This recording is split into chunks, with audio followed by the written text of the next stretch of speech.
Hello, people. I am Jaby KOAY, joined by Heather Grace Hancock over Skype. We have both watched Dev D, an Anurag Kashyap film. It stars Abhay Deol, Kalki. Well, those are the two main characters that are really important to mention, Abhay Deol and Kalki.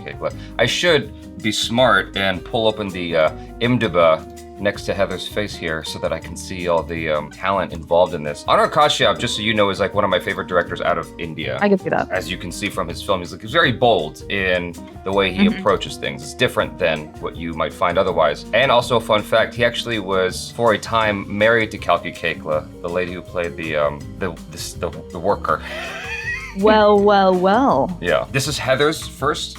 I've seen some Bollywood films. I think this was definitely my first kind of like indie dark kind of maybe slightly experimental Bollywood film. Okay, so I pulled up Anurag Kashyap's IMDb instead of Dev D, which was very helpful. And I don't know if you knew this, but Dev D is actually like a remake. Yes, I did know that. Yeah, and not specifically of this, like this story has been around for a while. They've done a number of these.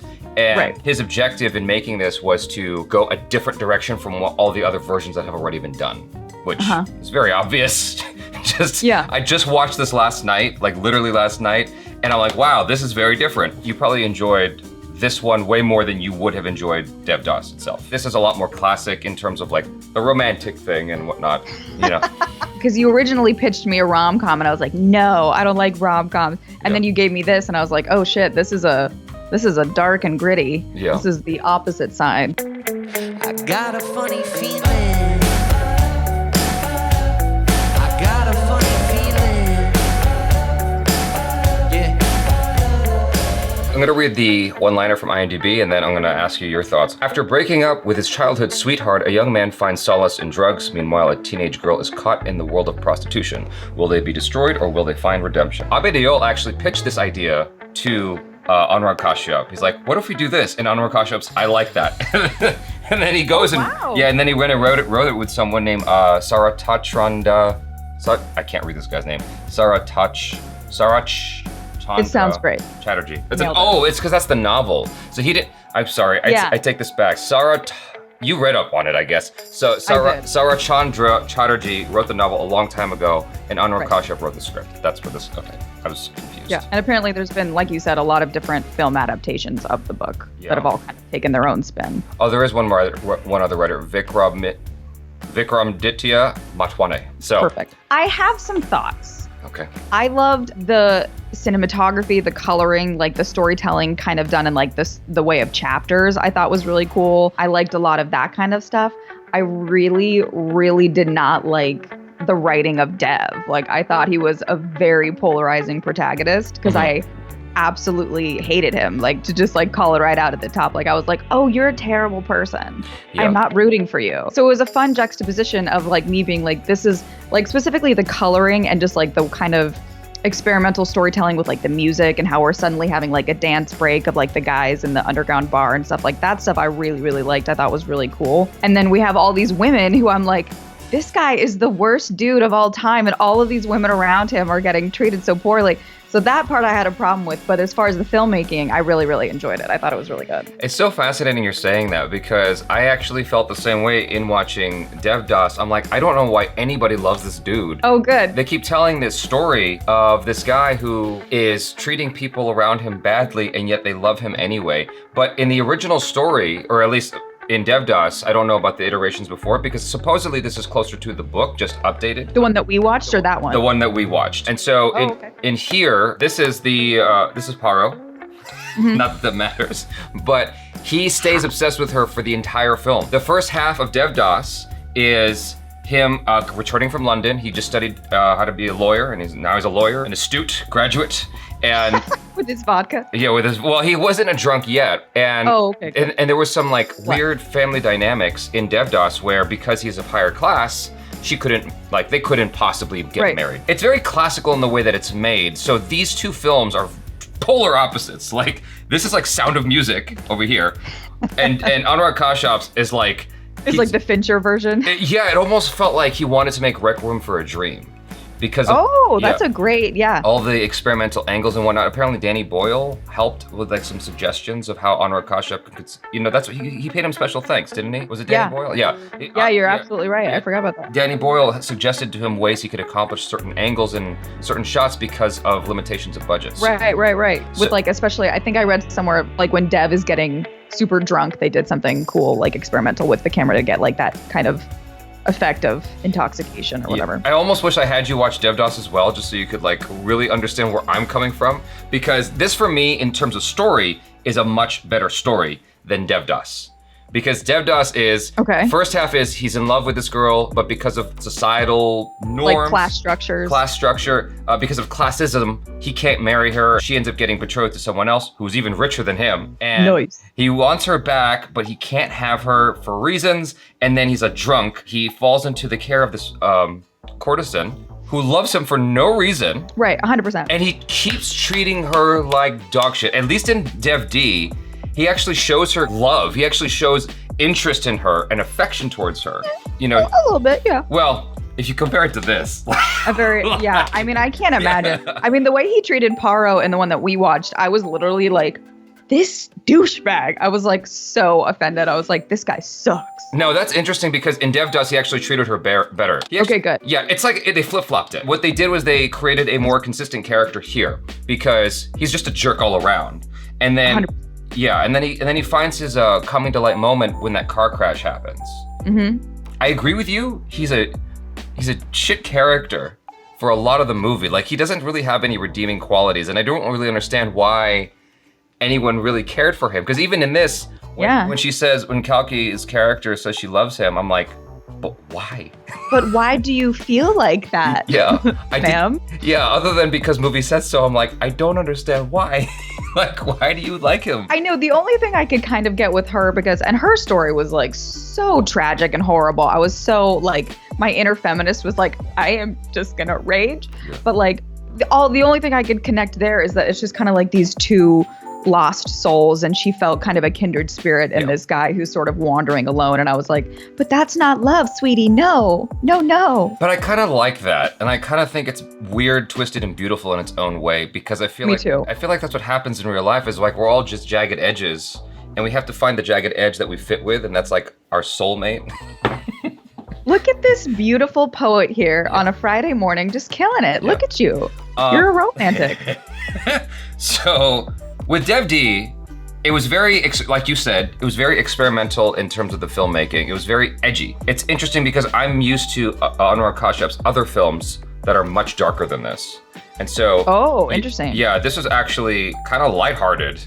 Pretty lighthearted compared to what I've seen from him before. I've watched films like Gangs of Wasseypur and Ugly, and there's a show called Sacred Games on Netflix that you'd enjoy. You'd enjoy the crap out of season 1. And so those are... Ooh, I'm excited. Yeah, those are much darker movies. And so this was like happy music. And I'm like, what the hell is this movie? Like, this is so lighthearted. I mean, even though it's dark and depressing, it's still lighthearted. I know, they come in with that funny, like, rom-com music, and I'm like, oh, okay, yeah, for sure, a light moment. Yeah. Okay, so Kalki's character, I forgot her character's name. Lenny, yeah. They fleshed out her backstory in this movie, which I very much appreciated, because in the original, she's just a courtesan. She's got a lot of love for Dev. Interesting. But she's just a courtesan, and like you don't really find out how she got there. And what I love about this is they really take you through that journey of where did she come from? Like, who's this person? Really humanize her. Yeah. They made her three-dimensional, and you could really understand like her troubled past. And maybe on some level, I don't know, like, I wish the movie fleshed it out better, but on some level, she, I think, identified Dev's troubled soul and saw that she could, like, heal him. Yeah, 100%. You know? And I thought, as far as, like, as an actor, like, her performance was my favorite of the film. I really, really liked her middle chapter. And actually, it was cool, too, that the chapters sort of had distinguishing overtones. Like, even though like the film like was very cohesive, you could definitely tell like which chapter we were in, which I thought was really cool too. And I really, that like middle chapter with her was my favorite for sure. How'd you feel about Abhay Deol's acting? You know, I gotta say, I didn't love it. You didn't love it, okay. I did not love it. The thing that's hard about playing, because the character of Dev is not even like an anti-hero. Like, there really are no redeeming qualities, which as an actor is really hard to play, because you have to find those, because otherwise as viewers, we just don't care. And that's kind of how I felt with this. I was just like, whatever happens to you that's bad, is correct. Like, you deserve that, and that's where you're headed, and that's what you deserve. So I think as an actor, you have to find, not that you're like adding things that aren't in the writing, but you have to find redeeming qualities. Like, is there, maybe there's that push and pull where he feels the guilt, or like where he's abusive towards Poirot, and then he has that immediate like self-hatred for the way he behaves. Like, I felt like a lot of that was missing, and I felt like there was a lot of opportunity for that, especially because this is not a dialogue heavy film. So he had a lot of opportunity to, like, through the eyes and things like that, to get points across, and it felt a little flat, and it felt a little one note for me. Do you hate everything I'm saying? No, your mouth went out of sync, and I'm like, oh God, do I tell her? Oh no, I'm so sorry. I'm like, oh, maybe it's back. I don't know. We're having Skype issues for those of you watching. It's just like sometimes it's going out of sync. I enjoyed Abhay Deol's performance, and to what you're saying, I agree. Like, I wish that they infused more redeeming moments along the way. They could have given us more of that. The thing about it is when the romance began between him and Kalki Lenny, when the romance began to blossom between him and Lenny, I actually grew fond of their relationship and their dynamic. I enjoyed it for some reason. I don't know why. I just enjoyed it. I'm like, this is nice. Like, this is so bizarre and nice. Yeah. It captivated me, and I think that for me it made up for a lot of the things that I was missing in Devdas, but at the same time it took away things from Devdas that I really enjoyed. That being, Devdas is very classically made in terms of the filmmaking. It's like the colors are so rich, the framing, and it's very theatrical. Like, and so any fan of a little more linear.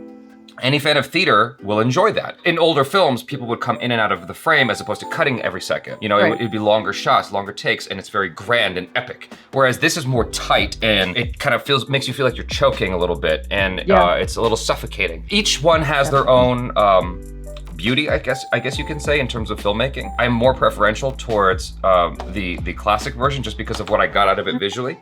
But I do appreciate what Anurag Kashyap brought to it. You were saying that there's no redeeming moments, but like for Dev, at some point in the movie he goes, you know what, you're right. I am a slut. And I was like, okay, so like they really brought him. That's true. They brought him around at the end, and he realized the error of his ways, which I never got out of Devdas. And was presumably a lot of the other iterations of Devdas before it have been that way, where he's just not a redeeming guy at the end of the movie. It's just the same. And I'm like, why am I watching this for 3 hours? Like, where did this? Because what did you learn, Dev? Yeah, exactly. Here's what happens at the end of Devdas. Spoiler alert: he just dies. He tries to get back to Poirot, who still loves him because she's married to this older guy who doesn't like her. Ooh. And she only married him. He's rich though, right? He's rich, but she doesn't love him. She's only in that marriage because her mom made her do it. Right. She is like basically confined to this house now because of her wily ways that the husband doesn't appreciate, despite the fact that he doesn't love her, which doesn't add up really. But anyway, I guess it's more about appearances. But sure. Love it. And so Devdas is basically trying to get back to her, and he's a drunk, and he keeps drinking until it basically poisons him and kills his liver. So he's dying as he's trying to get back to her, and then he dies. All right. Yeah, and she's like running towards the gate to get to him because she sees him dying, and the doors close on her. That's the end of the movie. No. That's the end of the movie, and I was like, what the fuck? I was so upset. I was like, did you really take me on this journey for 3 hours for that?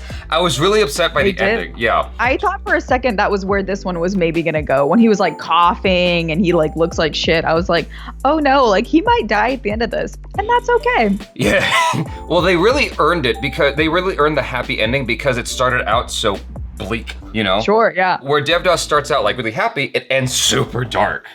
And this one starts out dark, and it's like, whoa, this guy's messed up. He's just trying to bang her when she's like very old school, is like, I want to get married kind of thing. And then she tries to lay out the bed for him in the middle of the woods or the field. And he's like, you're a slut. But what I liked about the film also is that she called him out. That's what I like. See, because you're saying he didn't have redeeming qualities, but I'm like, I'm so happy that the movie called him out on his bullshit. Yeah, you're absolutely right. And actually, you're right too that there is that scene at the end where he's like, you're right, I didn't love Poirot. I loved her for like what I wanted her to be or something along those lines. So that is a moment where he like recognizes, where he's like, hey, you know what? I've been a dick. And we're like, you have, Dev. Thank you for saying that. Yeah. So there is that little mini scene where he's like, constantly chain smoking, and I think he's like getting a bath or something, and he says that. So you're right. There are a few shining lights. For me, this might be revealing too much. Like I never got like into knock on wood. I never got into like drugs or anything like that, but like I found his character to actually be somewhat relatable in that like he's kind of self-destructive. And like I think a lot of us when off of a broken heart kind of go there where it's like you're drinking, you're poisoning yourself, you just want to kind of kill yourself. And you go into this dark place and somehow, for some reason, someone saves you. And that happened to me. I was in a very, very dark place, and for whatever reason, this angel showed up and saved me from me poisoning myself. And like, so, and also, you know, I have a lot of female friends in my life who are like, you're being hypocritical. I'm like, I guess I am. so at least you could admit it. Yeah, I've totally admitted my double standards and hypocrisies, thanks to the females in my life. Oh, bless them. Yeah, being well. You're welcome. Yeah, exactly. So I found the movie to actually be delightful in that way, in that it was kind of it was reminding me of my own history. I'm like, oh yeah, I could totally relate to that. That makes sense. How'd you feel about that moment on the bus? I'm curious. When he was on the bus with, I forgot the lady's name. The lady with like his like side piece. Yes. And then he's like, don't you want to funk? Like, isn't that what you want? And he's like so cold to her. And she bounces. Yeah. The level of disgust and rage in my ovaries was a little hard to articulate. Because I was literally just like, why? Like, and then she does sort of stick up to him in that scene. And I'm not saying she was like a stand-up gal, but my problem with him is that it's just like, we get it. We've all had our hearts broken, but you were a dick. You physically abused her, emotionally abused her. Yeah. And now you're doing this horrible, like he's sitting there with headphones in. And then he's like, well, what? Don't you just want to fuck? And it's like, Dev, like, what has happened to you that is so terrible? Like, when? Like, your girlfriend tried to give you a blowjob and you were mad about it? Like, cry me a river, boo. Like, get over yourself. So I was just utterly enraged. And when she, like, pulls it out and she's like, well, don't you want to talk to me? I was like, no, honey, get off this bus. He's a jerk. What are you doing? So that's how I felt about that. He's not pretending to not be a total dick. Yeah. Like, he just owns it. But what I found interesting about that scene, and the movie as a whole, outside of Kalki's character, is women stopped giving in to him. Paro didn't give in to him. She's like, go ahead, do what you want. Basically, like, lifeless. She's like, are you into necromancy? Or whatever it's called. What's it called? Necrophilia. It's not necromancy, but I loved that that's where you took it. Are you into necrophilia? Like, you know, so she's like, no. And then he said, get out, and he pushed her. I was kind of upset that he pushed her. Like, there was like physical stuff in Devdas as well. And like the hands on the woman thing always rubs me the wrong way, but. Ooh, it was really, and it was like hot. It was like white hot fast. Like when he like hits her in the field, when she like puts that little mattress out, and when he like hits her when she's like there and like takes care of him and like cleans his disgusting home and like makes him shower. She's like there completely to help him, even though he's treated her like utter garbage. And then he hits her again. I was just like, this motherfucker. I was like, woof. Her willingness to do even that much is understandable only because they grew up together. Yeah, the history. I understood that. But going back to the thing about like women not putting up with this bullshit, I thought was a very neat play in the movie. Like that bus scene, for instance. Like she's like, you know what, I'm done. I don't need this bullshit. And she just bounces out of his life forever. I just thought that was cool. Like I think it's like as dark as the movie is, I think it's setting interesting examples for how to respond. The female characters, even though I felt like they were all horribly mistreated, which they were, but they were all like, in the end, especially with that last one we were just talking about, but they were all like outspoken and strong women, which I really loved. Yeah. Like they had opinions and thoughts, and there was times when they like dug their heels in, which I loved. I really appreciated that aspect of it. You said earlier that the music was interesting, and I couldn't tell if that was like happy interesting or bad interesting. I thought for the most part, I thought it was really good interesting. I really liked the way that they took, it was almost like, I don't know if this is really who I'm thinking of, but the way that they would kind of like sidebar into like the three men dancing and singing was almost a little bit like Baz Luhrmann-y. Do you know what I mean? Mm-hmm. Where it was just kind of like this very like theatrical and like we're doing the cool little dancing in the club. Like that stuff I really loved. The only time I didn't love it was when I felt like I was watching a very heavy, gritty drama. And then suddenly this kind of like goofy, lighthearted rom-com music would come in. And then I'd be like confused because I'd be like, oh, am I supposed to feel lighthearted right now? Because I don't. Yeah. Sure don't. Yeah. So that was the only time that it felt like the contrast was a little strange. Now that you're saying that. But they used it a lot in the storytelling though, which was nice. Now that you're saying that, I'm actually appreciating it more. Considering where Anurag Kashyap comes from, which is Bollywood, and there's a certain vibe to the cliche Bollywood film, he's showing you those songs, but it's kind of rubbing you the wrong way. Because like this is totally. Yeah. That's a great way to put it. Yeah. It's like Yeah, I like that a lot. This is just not right. Why is this here? It's uncomfortable. Yes. Like it's uncomfortable to watch and listen to, which I think is intentional. There was a moment later on in the film where he's like getting high or drunk or something like that, and they showed these three guys on a stage, and they were coming right at the camera. I don't know what inspired that, but I did think it was fascinating to watch. Just in the middle of the film, these people, almost like I can't think of a good like actual example to this. I only have a goofy example, which I'll is. take a goofy example. Did you ever watch Disney's Hercules? Oh, my friend. I could quote that entire film right now, like literally right now. It is mwah. Yeah. Yes. Well, the soul singers in the movie. The muses, yeah. Yeah, they would come up every now and then to like sing about what was happening in the movie to like really to help you understand like the feeling to have. And these musicians in the film were sort of doing the same thing. 100%, yeah. I love that the example you're like, I think it's just a lot like Disney's Hercules. Like, that's the most beautiful thing you've ever said. I don't know what that comes from, though. Like, Disney's Hercules is where I was first really exposed to that. I know that's been around as a trope. I just don't know where it comes from. Yeah, I mean, it's very theatrical. It's kind of like back in the day, like in like Grecian theater, there was like a person who would be like, and now we're here. You know, there was kind of a host, like an MC who would kind of like take you through the story. So they kind of, in a way, were almost like that because they come in, they weave themselves in and out a lot, especially in like the second half of the film. They're there a lot, kind of setting the tone. Yeah. And I liked him a lot. I thought it was a cool kind of, I can't think of the word, but like a cool kind of like trope, like you were saying. A cool convention is the word I'm looking for. Convention. That's a much better word than trope. My absolute, like, just hands down favorite scene. It's the scene that's in Lenny's, you know, I don't know, boudoir or whatever you want to call it, her sex working tavern. But he's in there and he's being just a complete, he's horrible to her. He's just being like, fuck you, like, blah, blah, blah. She's a fantastic actor. And I just love this scene so much because she's just like not taking any of it. Like she's just all in her hips and just like owning this scene as an actor, but also as the character. And she just like anything that he throws at her or says or does, she's just like he like throws a glass or something or breaks a glass and she's like, ooh, don't come back or I'll fall completely in love with you. Like it was such a cat and mouse scene. And I was like, I want to do this scene like for something just like as an exercise because it's so fun. Like the writing is so great that she's just like doesn't take his shit and it's just so like in her power. I loved it. So that was my favorite. That was like the scene. I was so riveted watching that. One of my big issues with Devdas was something we brought up earlier. Devdas treats the courtesan like garbage the entire time, almost the entire movie. Like from the time he meets her almost to the end of the film, he treats her like, but for like a fraction of a moment in the movie, he's like, you know what, you're not that bad. It's like, oh gee, thank you. Yeah, let me try to explain like what's going on in my head because that'll help convey this. Yeah, please. So a long time ago, I watched Twilight and I hated it. I was really, really upset. Okay, what happened was my gay best friend who read everything. Him being gay doesn't really have anything to do with anything, but like he would read everything under the sun. He read Twilight and he hated the books. But when he watched the movie, he was like, oh, that's actually a really good adaptation. They did a much better job with the film than the book. Well, especially the later films, I'll point out, and your friend will know what I'm talking about. Like the last film was the best thing that ever happened in Twilight. Right. Because it wasn't at all what happened in the book.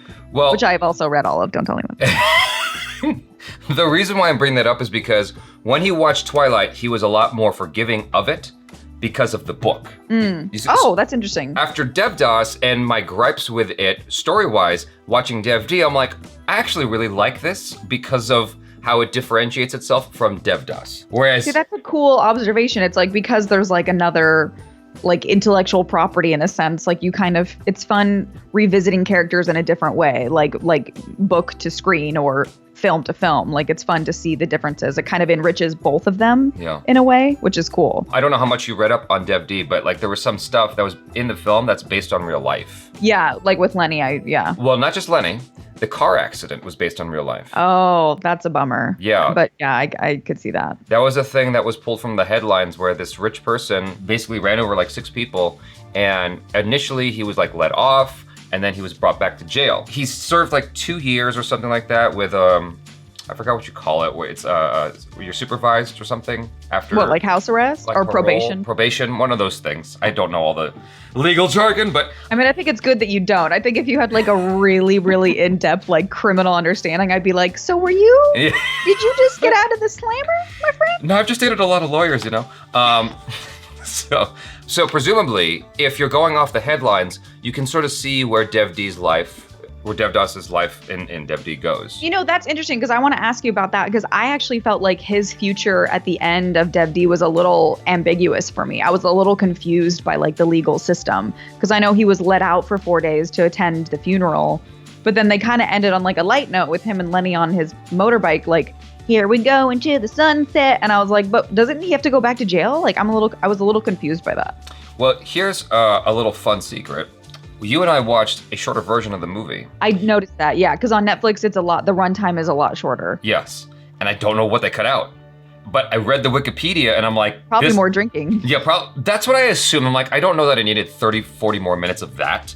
But it seemed like it was the same exact story based on Wikipedia because I didn't notice anything missing. Story-wise, it seemed like everything was there. I'm like, okay, well, yeah. Netflix did a pretty good job of trimming this down. Yeah, I didn't feel like there was any scene where I was like, wait, what? Yeah, but regarding the ending, I like the ambiguity of it, especially when you take into consideration the real life story that accident's based on. It could go any direction, but what you are left with is they are going to work on this. And that's the important part. Like him and Lenny, you mean? Yeah, they're going to work on him as a person and make him a good person because, yeah, like you pointed out, rightly so, he's a spoiled brat. Like, what is this guy's job? What is his objective? Like, who is this guy? Like, what is your problem? Yeah. Like, buck up, dude. Yeah. Like, take a yoga class and like have a green smoothie and like call it a day. Like, let's move on. Yes, but these people exist in real life because it's like wherever you are. Yeah, exactly. You probably. Wherever you are. I've dated a lot of these guys. Okay. No wonder you had such issues with the movie. I was like, he was a terrible man. Yeah, I've dated 5 of those. I'm just kidding. So, the thing about it is, these people, like we just established, these people exist in real life, and I think it is worth exploring because everyone has their, I don't know what vices. Their vices, their antagonists, their issues. Inner demon. Like wherever you are, like you've got some kind of a conflict, right? And if we don't have a conflict, we often end up generating our own conflicts to have conflicts. Yeah, humans are garbage. Yeah. Like, we're not great. Yeah. Like, we are the virus. We're not great. Yeah. Taking that into consideration, I was forgiving, especially coming off of Devdas. I was very forgiving of the fact that this guy didn't really have an objective in the movie. What was he trying to do? But they did make it more clear here, which is he wanted, I keep messing up her name, Paro. He wanted her back. He realized that at the end, no, he doesn't. And there's an arc there that I think is worth noting, and I appreciate it because yeah, that's valid. he comes around. He's a better person at the end, and he's more respectful towards women at the end. And that's what matters for me, is that he actually got somewhere because he was treating them like dog shit up until then.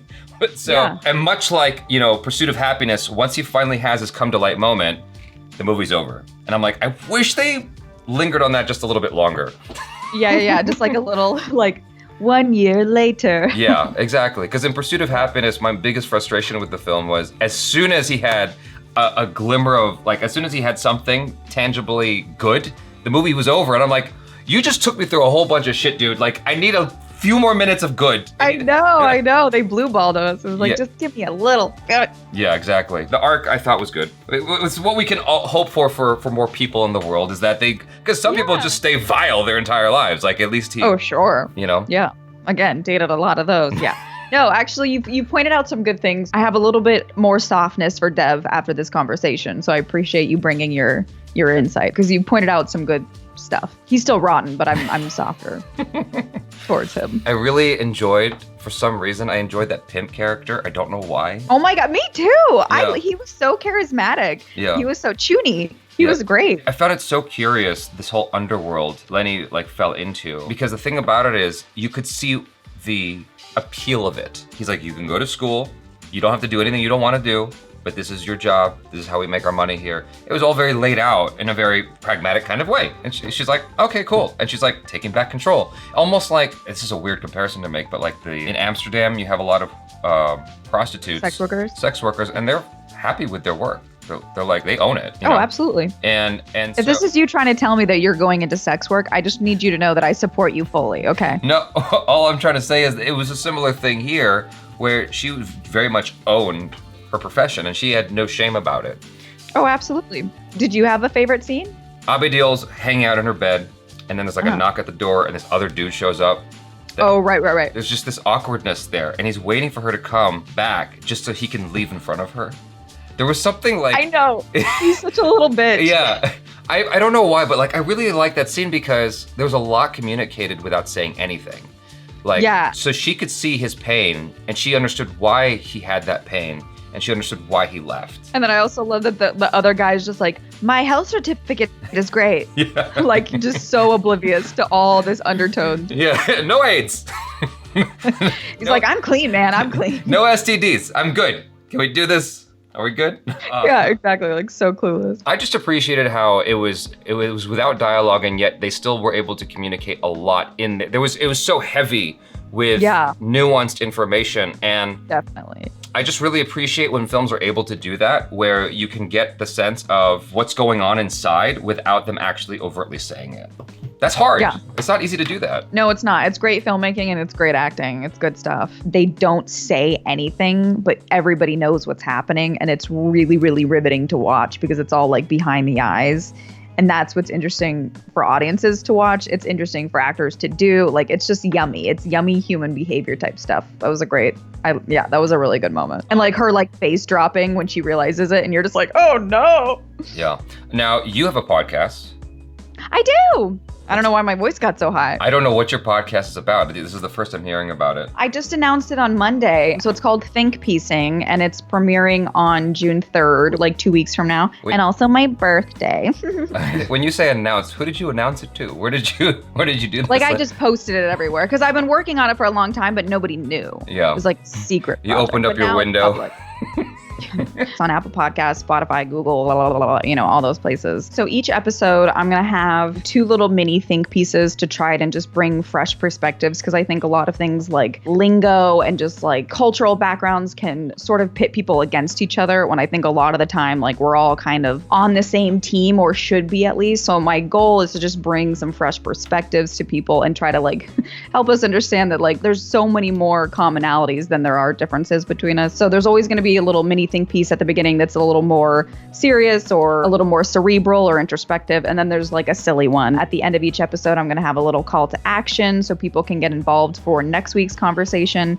And then each month, on the last episode of the month, I have a guest who comes in and brings their own think piece. It's mostly about culture clashes. It's going to be on anything. Like the first episode, we're talking about being seen and like people's fear of being seen and like what that means and how we kind of like contort ourselves in society to like be perceived as a certain way. But then we're also talking about ghost stories in one of the first episodes, and just like people's real life ghost stories. So it's going to be fun. It's going to be silly. It's going to be serious. It's going to be introspective. It's going to be all the fun things. Well, if you ever need me to be a guest, I'm always down. No, you're already on the list actually. So yeah, so too bad because you were already on there. So you already recorded actually. You don't know that. No, but like I love talking about all that philosophical stuff and like me too. Cerebral conversation, which is actually what I appreciated about bringing this all the way back around. That's what I appreciated about Dev D, is that regardless of how you feel about the movie or the characters, you walk out with a conversation at the end of it. Definitely. You're like, huh, I don't want to do that. Yeah, and sometimes, you know, it's kind of like these characters who are the sort of sacrificial lambs. When you see that, like watching this, like made me not want to have wine with dinner. I literally was like, I feel nauseous watching these scenes when he's just like drinking and smoking and doing coke, and it's like, and I've like lived it up in the past, you know what I mean? So it's like, I could like feel that hangover. I'm like, oh my God, this poor man, like he needs to do a detox bad. So it's kind of like it reminds you that there's a darkness to go down that we don't want to participate in. Yeah, for sure. Don't do what he did. I hear you, and I also see like the romantic part of it at the same time. Like, oh yeah, like because I agree. You know, I've had those hangovers. I've had those like massive headaches the next day where you're just like, oh my God, I'm never drinking again. But like there was a couple moments where he's drinking and the bar's closing down, and he's like, can I just get one more? And they're like, no, you got to go somewhere else. And he's like, just trying to find another spot to continue drinking. It's like, I know that feeling. Like you just want to keep it going a little bit longer. Just like, but I want to rage. Yeah, exactly. You just want to take the edge off the edge. That's all you're trying to do. It's not a big deal. Thank you so much for doing this. Thank you so much for watching the movie. I really appreciate it. Yeah. Always. So happy to be here. Thanks for having me. It's good to see you. I like is there an almond on your shirt? I've been staring at it this whole time. So this screw saying, we're both nuts. Yeah, you're both nuts. I thought this was like the most apt shirt for us and for the movie. It's true. That's the most precious t-shirt I've ever seen. I really thank you for bringing that to my day. Yeah.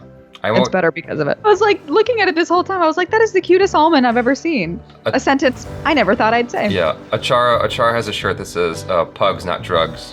Oh, I like that. I love pugs. Yeah. So if you're ever down to do a movie review again, I'd love to have you back. And, Yeah, of course. and again, looking forward to being on your podcast. Thank you so much for doing this. Absolutely. Anytime. Good to see you. All right. Stay safe. You too. Bye.